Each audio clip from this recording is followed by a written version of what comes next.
Joel, Michael Luongo, AP Broadcast and the Radio Pennsylvania Network. Can you talk about the way you guys just kind of closed out the fourth quarter? What was the key there? They made a run at you to go within 9 at the end of the 3, but did you guys just kind of went to a different gear offensively and defensively? Just get stops and making sure the ball was in his hands or mine, and that's what we did.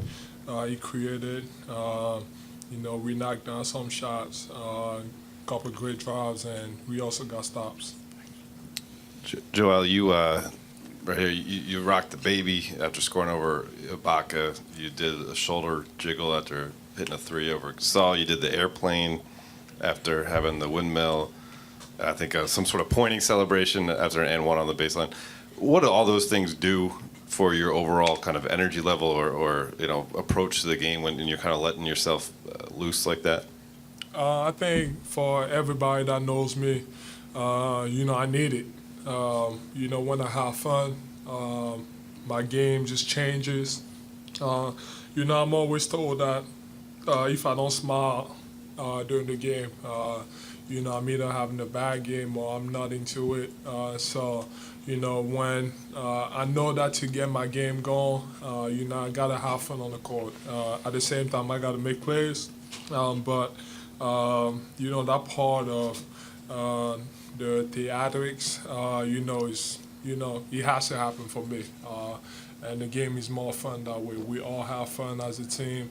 You can see it lifts, my teammates, and we all do a good job. Jimmy, this is Al Thompson from the Delaware Valley Radio Network. Toronto's coach was talking about he didn't think his team played hard enough tonight overall. Did you get a sense that there was something missing from them during the game tonight? There did seem to be a lack of intensity that they've shown, in previous games. Maybe so. I do believe we played incredibly hard tonight, which is how we have to play at home or on the road. But I think more than anything, we enjoyed ourselves. Like he said, we was out there having fun. Obviously, it's fun to win. It's fun to make shots. But if we keep that energy up, I think we'll be fine. Joe, right in front, Kai Carlin, Sixers Wire. You've had your struggles against Marc Gasol in your career. Tonight, 33, 10, and 5. What kind of message you send to him and the rest of the Raptors that, you're not going to have these same type of struggles offensively? They're a great defensive team. The double and triple team a lot. It's a team defense. I'm not really focused on them. Great player, have a lot of respect for them, but it's a team game. If I'm open, my teammates are going to find me. And if they're open, I'm going to find them. So I'm not really worried about them. I'm more worried about my team, how we coexist on the court, how we play together. We know that we got to move the ball. We got to take up the ball. And defensively, just, we got, a couple guys on the team, that have a potential to be defensive player of the year. So that's what we got to do. And my job is just to, just get it moving. Joe, obviously you're right on brand tonight with the process shirt. But for you and TJ, who have been here the longest, just kind of looking forward a little bit, what will Sunday mean for you guys who lived through the process and now you have a chance to take a 3-1 lead to go to Eastern Conference Finals? This is not a good time to talk about the process. Focus on the playoffs, and we got a great opportunity up to 2-1 on Sunday. We got to take our business. It was great. It's great that we've been considering what we've been through all these years. We're here, but we got a lot more to give. We have a chance to accomplish something special, and that's what I'm focused on. Jimmy, Tom Lemaine, did you see something in the last game that you were able to expand on in this game? Practice? Did you pick up something you were able to pick up on in practice and make tonight's game possible? The way that they guard pick and rolls a lot, I think it's you have to be able to know where the big and where the guard's going to be. And we talked about getting big fella the ball and make a lot of plays. Obviously, he's a force to be reckoned with. You know, he's especially when he's making tray balls like he does, but then attacking the rim at the same time. I think that's how we got to play. You know, you get the ball to him, he's gonna score or make the right play. Same thing with myself. Same thing with Ben. I mean, you can go down the line, but all in all, we share the ball. Brian Kabrowski from Hoopsite on the left over here. I was, I guess your left would be my right. I was actually curious about pick and roll as well. The two of you have great chemistry in the pick and roll. You're my right, by the way. Yeah, I'm realizing that. Sorry about that. The two of you have great chemistry in the pick and roll. And I think, as the playoffs have gone on, you've shown, a really great efficiency at it.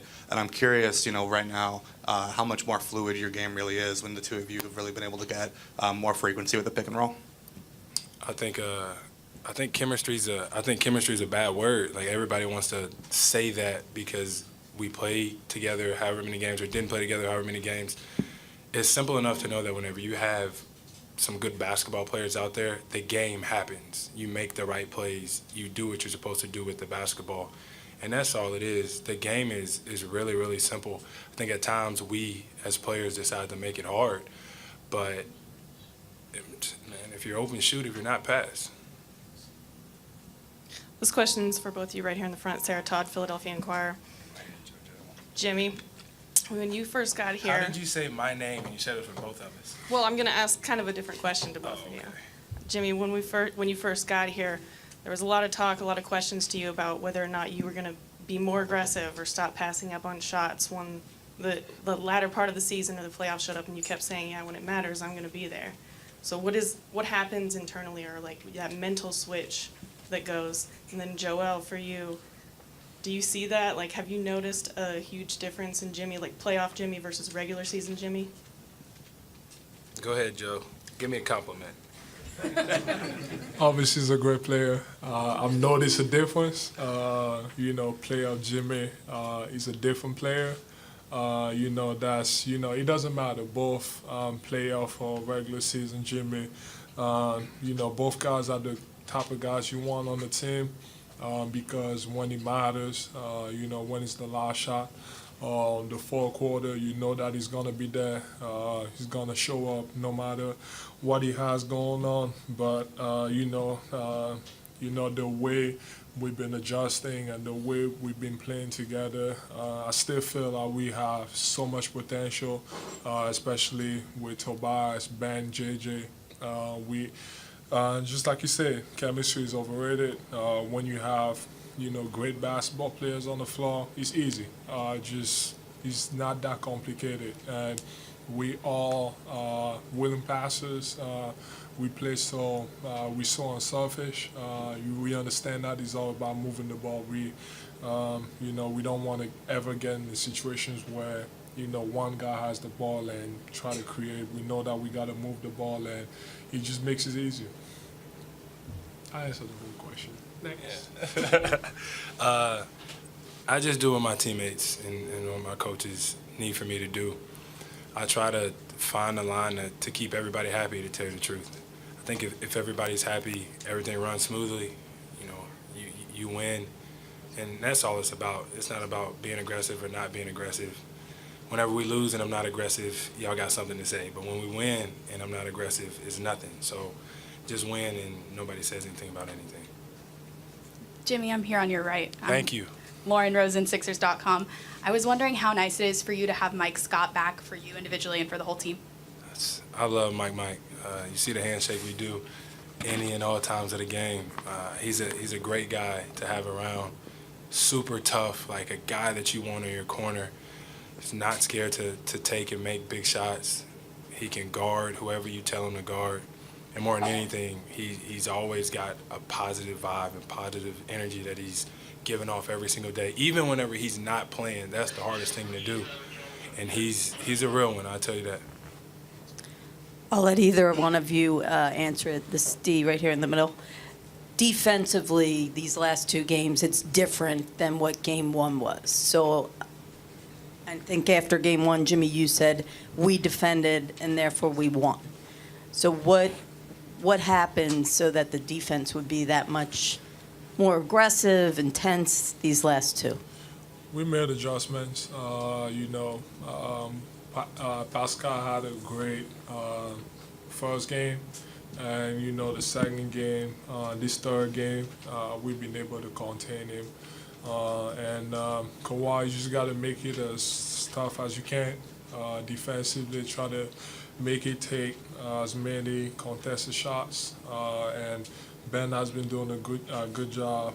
Guys that switch on him, they've been doing all a good job. And the rest is all about rebounding. And we know that if we keep those two guys in check, we know that we have a great chance of winning. Last one over here.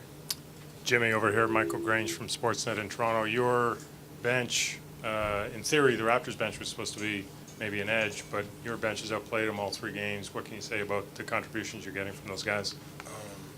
They're comfortable. They're confident in the role that they play. I'm sure that, the Raptors guys, they work on their game as much as anybody else does, but I see it every day with practice with our bench guys. And the whole thing is you just got to star in your role. You ask them to do anything, they never complain. They just go out there and do it. They've been huge for us. They will continue to be that for us. As we come into this one on Sunday, we want them being the same guys that they've been this entire series. Thanks, guys. Thank you.